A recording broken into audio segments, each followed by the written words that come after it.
Padwa rascal, என்னடா பேச்சு மேடை கிடைச்சிட்டா?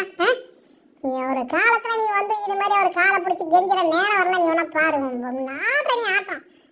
அதை விட்டுட்டு வணக்க தளபதி வணக்க தளபதி வணக்க தளபதினா உனக்கு தலைவலி தலைவலி ஆகும். தலைவிதி இப்படி தானே இருக்கு வாழ்நாள் முழுதும். பிச்சை கலப்பையில எச்ச கலப்பையில பேப்பையில எவ்வளவு பேரோட வாழ்க்கை வீணாகிறா. அப்படியாப்பட்ட மாவீரன், தமிழ் ஈழத்துக்காக பாடுபட்ட மாவீரனே உனக்கு ஒரு பொண்டாட்டி மூலமா ஆமகரி குத்தாலும் கதை விட்ட பாரு. அன்னைக்கே உசாராயிருக்கும் தமிழ் மக்கள். முட்டா பசங்க முன்னாடி தொடங்கலாம்.